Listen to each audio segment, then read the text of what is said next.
All right, I'm here with Sergelato, famous TikTok influencer and food reviewer. Um, Thank you. Serge, you know what? Let me roll the intro and then we'll get into it. Restaurant Okay. Shoutouts is sponsored by Loyalty Vids, building loyalty through video.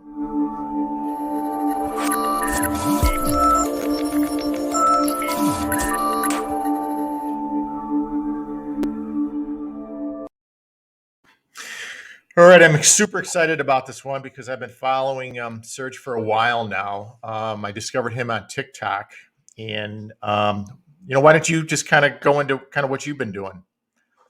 Sure. So I started TikTok in 2020, November 2020, and I was told by my girlfriend actually to get a TikTok because I always like taking pictures of food and all that.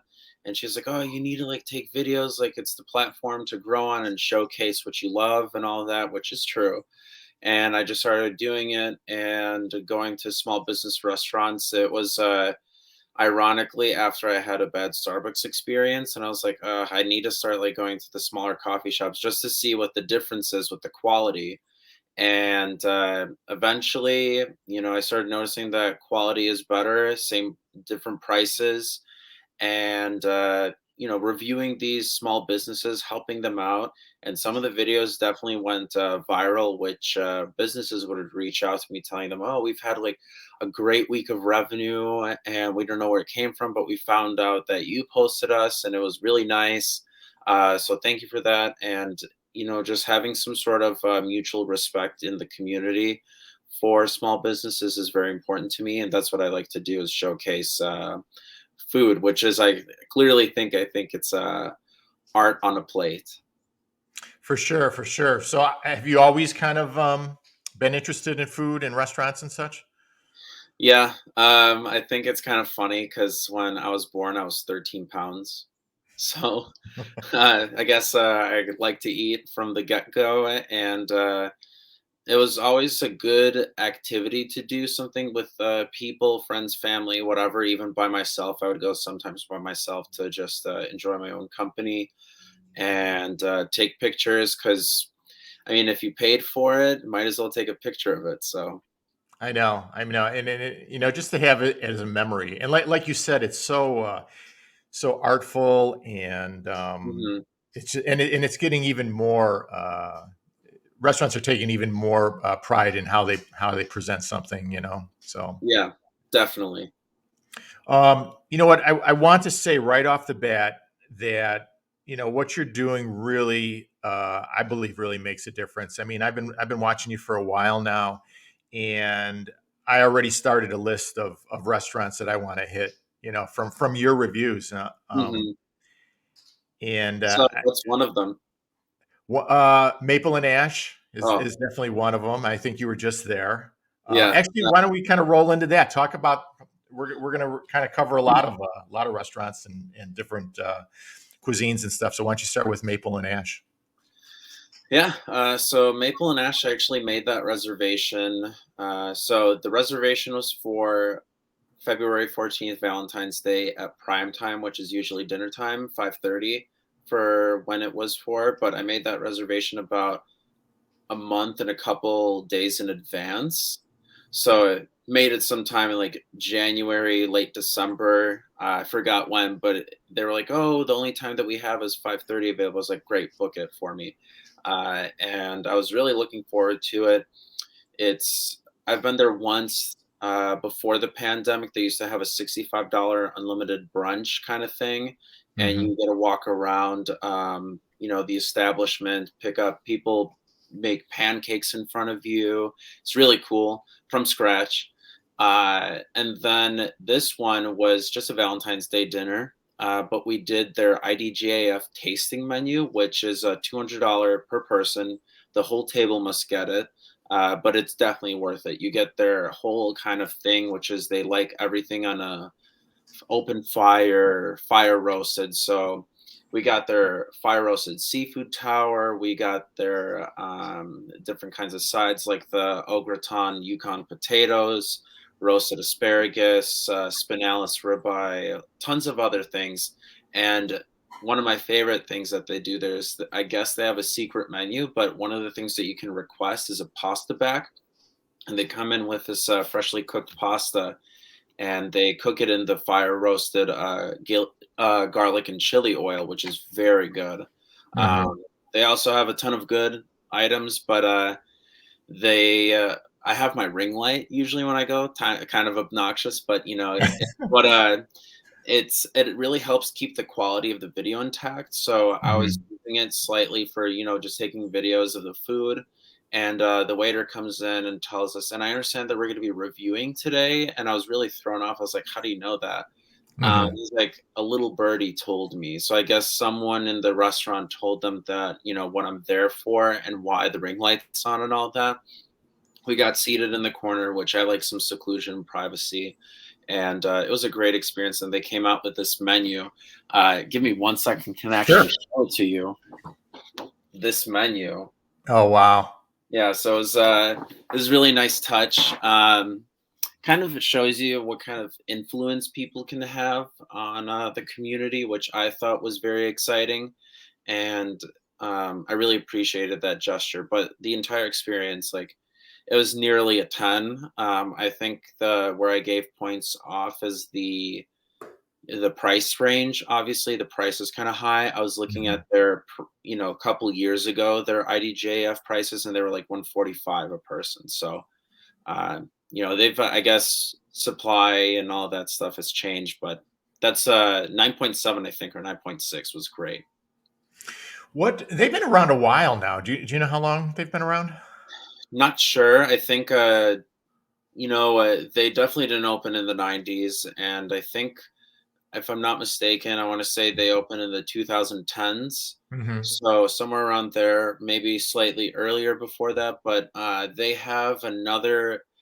They're owned by Syndicate, which is a hospitality group. Hmm.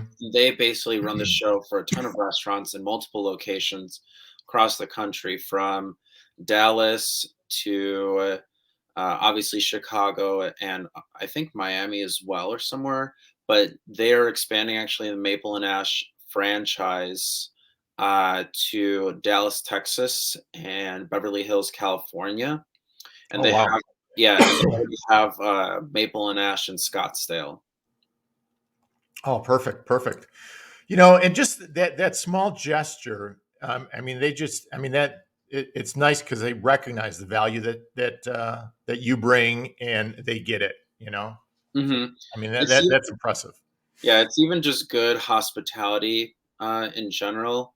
I think Hmm. it's really important, and customer service, I feel like, has been kind of almost like a lost art form nowadays, where people really kind of overlook the honesty and that good and customer restaurant relationship. And I'm trying to kind of keep it intact and maybe even grow it. So it's good when you show up, have a good experience, and they take care of you as well as a Exactly. good customer. How many since you started this on TikTok? Do you have any idea like how many restaurants you've reviews you've done? I think about over 230. Wow. So over 230 restaurants from 2020 till now.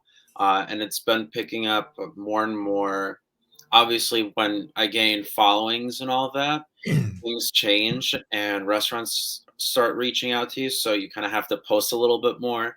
Sure. And I'm now expanding. When I have a collaboration and they have I get a one and done kind of video with them, but I decided to start doing like top fives, and eventually during the summer, I'm going to roll out an ASMR takeout series. So very excited for that. And, it's good to see that restaurants want to invite you for an experience, and it's definitely getting all the content and is important for them. Is there any type of cuisine that you kind of gravitate towards? I would say my top two is Japanese and Italian. Really? Yeah, so Italian is very, like, I'm a big pasta person, Uh huh. and every single time I go to an Italian restaurant, they'll have different things there, which is very awesome. As well as Japanese cuisine, I'm a big Nobu person. Yeah. and more of like the contemporary Japanese cuisine as well, with like crispy rice with tuna. A little bit of the old school and the new school. Have you been to that? It's and I can't remember the name. It's right across from House of Blues. It's No, no okay. idea. I know that there are a ton of Japanese restaurants. I'm assuming it's a few that I have to go to is Mako, Momotaro, Uh-huh. and there's also actually another one. I think it's a 17 course tasting thing, Mhm. and it's owned by this New York City company where they kind of occupy small hotel spaces, and they turn it into an intimate dining experience with sushi. So it's called. They have three in Chicago. I went to Sushi Boutique, which is in the Clarence Hotel. Mhm. There's Sushi Suite, and I'm forgetting the third name, but there are three in Chicago. What was Nobu like? In Chicago, Yeah.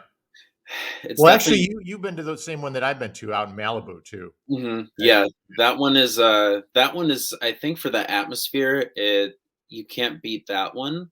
Uh Very nice service. The views are incredible as you get to sit on the beach. And then the one in Chicago, it's got that kind of like sleek Chicago dining experience Mhm. feel where it kind of feels like a steakhouse, but it's not. Mhm. And they have a thing where you can do a custom tasting menu, and which our waiter told us was only unique to Chicago. And there's a few desserts that they're introducing at the Nobu Chicago because that one has a rooftop hotel and restaurant. And if it does well, which it has done, it's like a passion fruit chocolate parfait kind of thing. Mhm. They want to introduce it at all the restaurants. So that experience, I would say the top two is Chicago and Malibu for me. Yeah. Going back to Italian and pasta, the one thing that stands out in my mind, where was it that that they created the actual pasta dish in a wheel of uh, That's Parmesan? Yeah, it's a cheese wheel. It's the cheese wheel pasta. I think it's a al tartufo de nero, which is done tableside at Osteria del Pastaio. It's on Chestnut Street, right by the Verizon store on Michigan Avenue. Okay. It's authentic for sure. They make it in-house fresh daily, supposedly on their website, and they that pasta is $42, but I think it's worth it, and it really holds the rest of the pastas to a very high standard at that restaurant. Hmm. They, light it on fire in front of you with the rosemary and the really rich olive oil, and then they shave the truffle in front. It's really cool.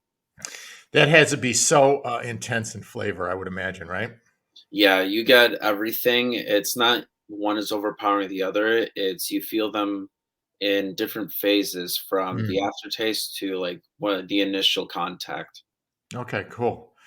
What would you say is, I'm going to put you on the spot, your most memorable meal so far? Uh, I think it's at this restaurant called Zuko, Uh-huh. which I got invited to go there, which was a great experience. But aside from the invitation, it was actually very memorable because their chef is the first Michelin star chef that is Mexican. Hmm. So his name is Carlos Gaitan, I believe, and he used to have a different restaurant called Mexique, but he opened Zuko, which is kind of French preparation, but it's Hmm. Mexican food, and they have really cool tasting menu that they do. Their bathrooms, I know it sounds strange, but their bathrooms are the best in the game. It's Uh-huh. very sleek, stone. They have kind of a shared like washroom area, and Hmm. it's all stone, clay. Very cool. It's an experience for sure, and the food obviously is the main attraction, where they have very interesting from American Kobe beef tartare with like winter truffles on top to different Mexican dishes, and they have mejillones, which are mussels, and they come with this amazing broth that they're in, like a chili broth. and they give you a bread because there's so much juice and broth left over.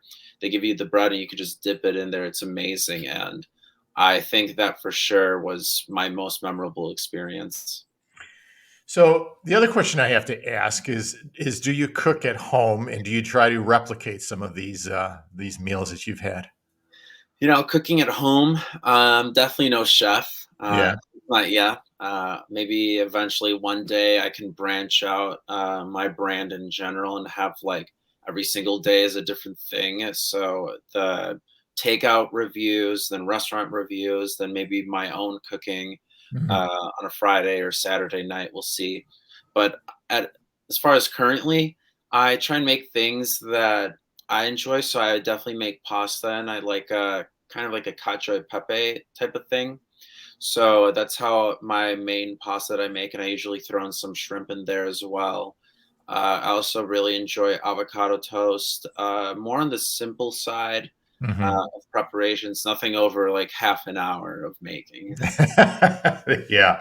Yeah, some of those French dishes and with all the sauces and stuff, Hmm. it takes so long and then it's just, it's all these ingredients that you're only going to use once and then they're just going to sit in your refrigerator or your cabinet. So, yeah, Right. I agree with you there. I agree with Yeah. you there. It's easier to go out to the restaurant.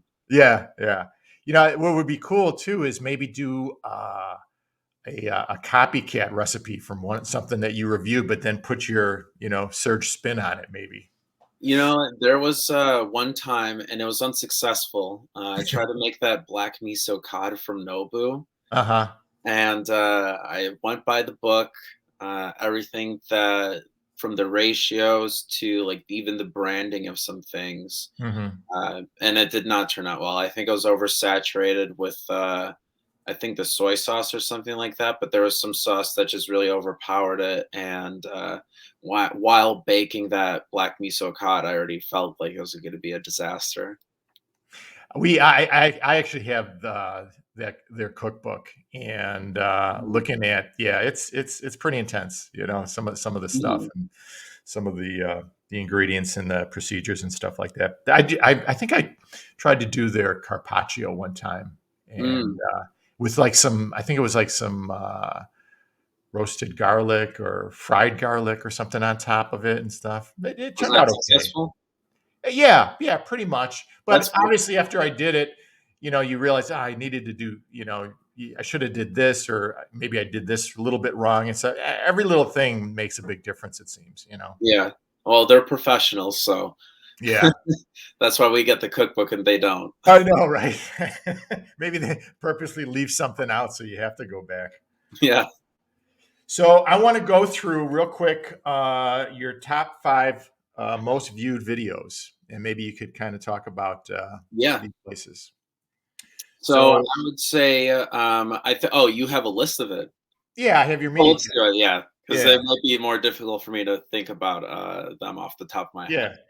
So number one, you have, and I'm going to give the stats too because it's so impressive, and this is even probably about at least a month old too. So, but Caesar Killer Margaritas, you had 67.7 thousand likes, 511.8 thousand views.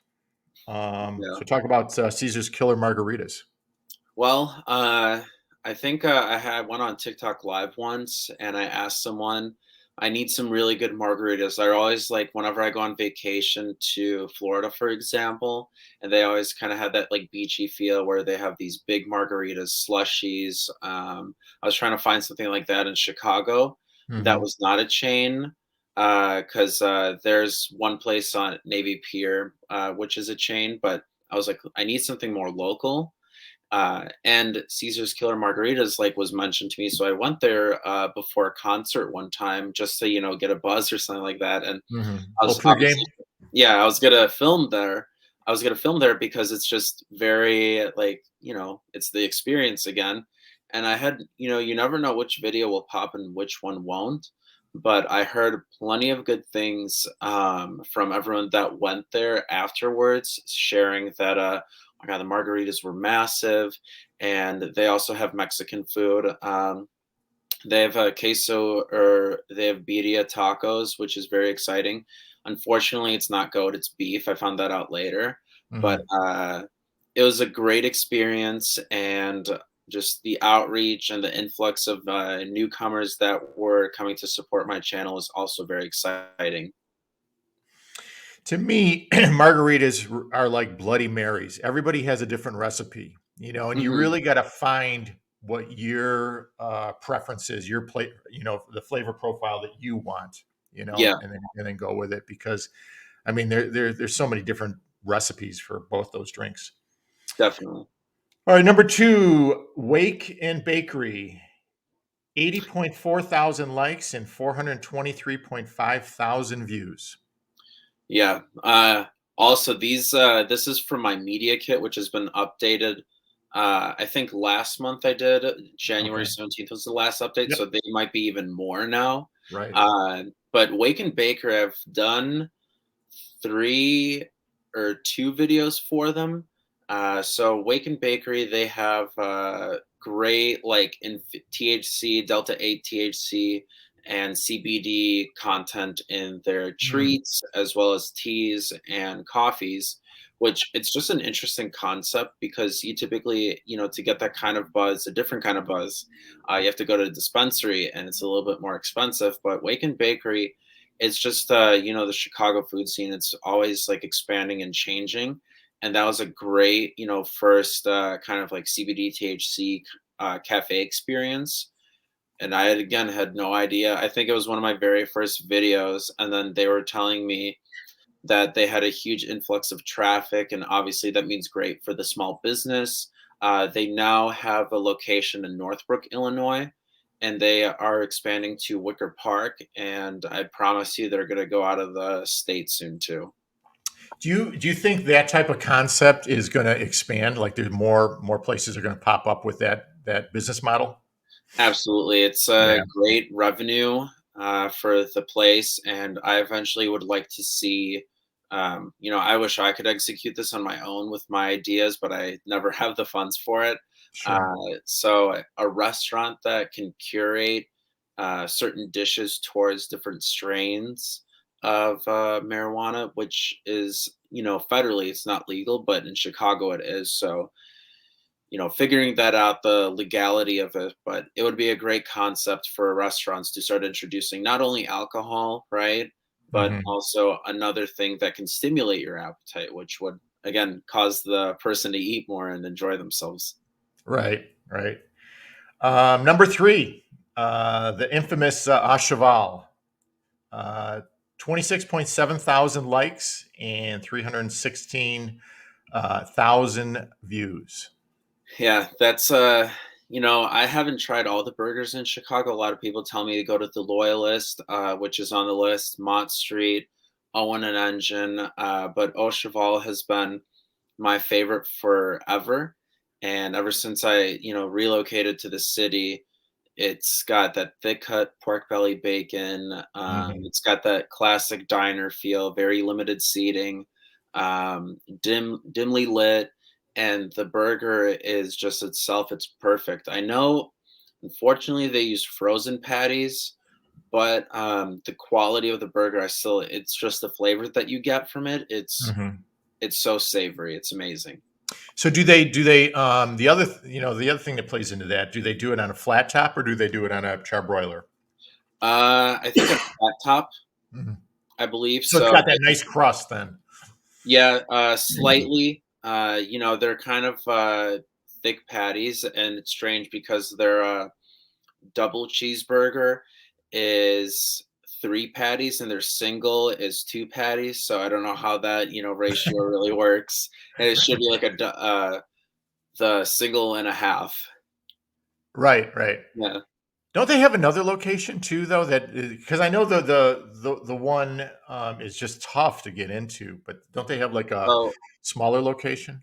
so they are owned by Hog Salt, which Mhm. is a restaurant group, and they own kind of little smaller shops, but it's not the same experience. It's called Small Cheval, Okay. and they don't have that thick cut pork belly bacon. They don't Mhm. have the egg on top. They don't have the I mean, they do have the garlic aioli, but they actually have another actual Ashaval location in New York City that opened up a couple years ago, Hmm. and that one has a chicken shop, a cafe, and the burger, but nothing beats the original.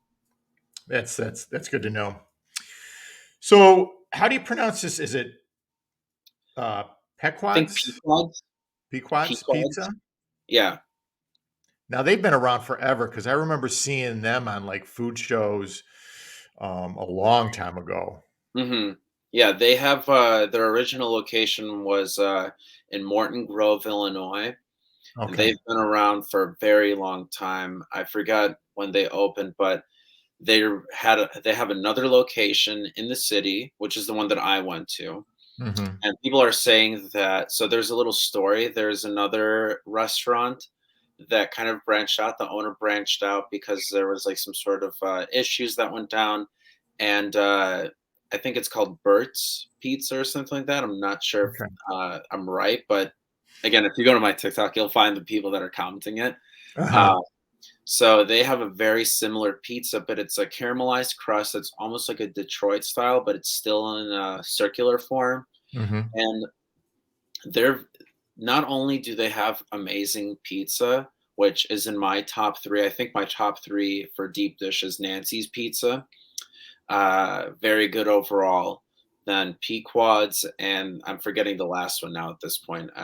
Maybe Labriola or something like that. I forgot. Hmm. But all of those are, good classics. And Pequod's has amazing, huge Italian beef sandwiches, and it's a good Chicago spot. That video did really well because people love seeing a cheese pull, and people love seeing like authentic Chicago things.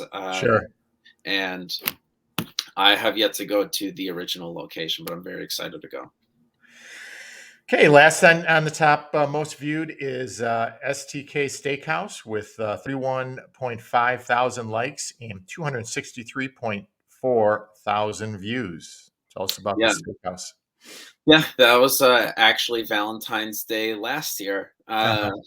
So it seems like all the Valentine's Day videos, they pop up.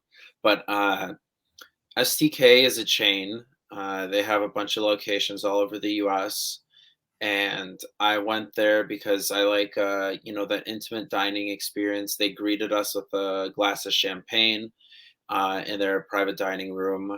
And they have great steak. It's not the best steakhouse in Chicago, not by far at all. But it was a good experience. And I think they have a bunch of good menu items, and the atmosphere, it's very, like, I would say almost sexy. Mm. Uh, Again, dimly lit, but very futuristic and modern looking. At the same time, they have a DJ that's kind of in the center, and the service is impeccable. Our waitress used to work for the Orlando Magic and Brooklyn Nets, and they're dining, doing dining for them. So that Mhm. was good to have that kind of experience. So you know that they're hiring the right people. So you mentioned ambiance and atmosphere. So talk about like one of the coolest places that you ate at. Uh, let's see. In terms of atmosphere, because ambiance usually gives me more of like steakhouse vibes, and atmosphere gives me more of kind of how everyone's like in their own world almost. Mm. So in Wanaka, there's a cafe called Town and Oak, and it's a very high ceilings, very well lit. I think their roof has like glass on it, so you get like real sunlight in there too. They have plants. They have alcohol at this cafe, and it's very busy. And that was a really nice experience. I would say also another great atmosphere is Three Arts Cafe at Restoration Hardware. They have now a second location in Illinois, which is in Oak Brook, but the first one is in Gold Coast. And they have like water fountain, kind of like almost like an indoor garden, and they have that Ashaval burger there too. Uh-huh. Wow. So it's awesome. And very expensive furniture store inside too, so it's cool to just walk around and see different layouts too. That would you say the Oshaval burger is the best burger you've had so far? So far, yes, I know that things change always. I've Hmm. had a ton of different kinds of, burgers, and Ashaval has not been topped yet. I'm sure that there are some that can be real close competitors. So hopefully in March I'll be able to try the Loyalist, and they have Smythe or Smith and the Loyalist. I forgot, but there is a Michelin star restaurant called Smythe that I think is attached to them, which could be a good one-two punch. For sure, for sure. So, in your mind, what makes a good burger? Uh, it all starts from, the meat. So it's got to be, I think, a good chuck blend, Hmm. or just some sort of good cut. It can't be just like regular ground.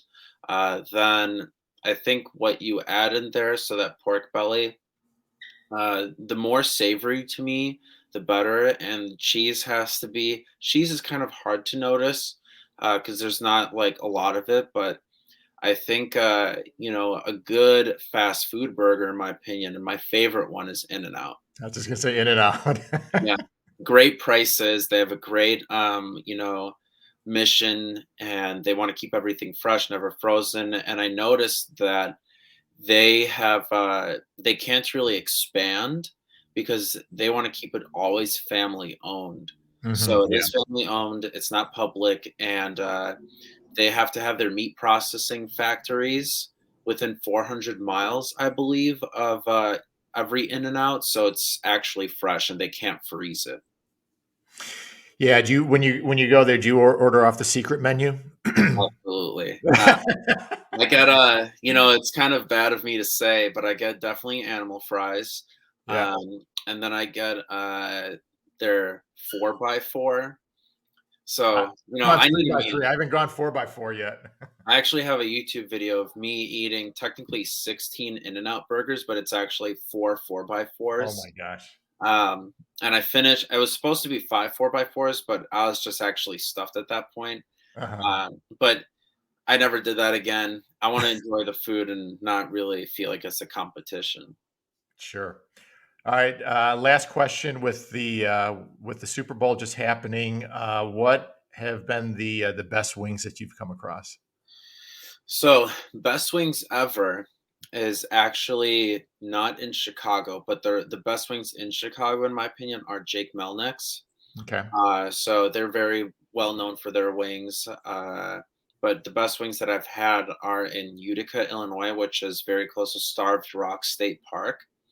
And they have these, it's called, so the restaurant is called Skoogs, Skoogs. Hmm. And very small town, kind of gives you small town vibes. So they have like a main street, and they have a bunch of little shops, stores, cafes, and things like that. But they have these massive wings that are well worth the price. I think like 50 wings is like $40 or something like that. But these wings are massive, and they have amazing flavors like Kentucky bourbon. They have barbecue. They have garlic parmesan, mango pineapple, things like that. I love that. Those kind of my favorite is the Kentucky bourbon, and they get the job done. Sure. Actually, Melnick's was one of those places that I jotted down after seeing that video. It's a great spot. Um, It's a slightly on the pricier side for some things that they have, but mhm. for the experience for wings and just going there to watch a sports game, they're an official Chicago Blackhawks bar, so go watch the Hawks and eat some wings. There you go. There you Yeah, go. All right, Serge. Well, let's wrap this up. Why don't you finish up by letting everybody know how they can enjoy your content? absolutely. I appreciate it. So on Instagram, my username is at real Sergelato, Sergelato. And then on TikTok, it's just Sergelato, which are my main points. And I'm starting to post now on the Phone Eats First app, the We Review app. I'm also posting on YouTube Shorts and Facebook as well. So there's a ton of places that, new school, old school can enjoy. Trying to make it accessible for everyone, and just have fun and eat food. And then you got anything? Can you tease us with anything that is in the pipeline for reviews? Yeah.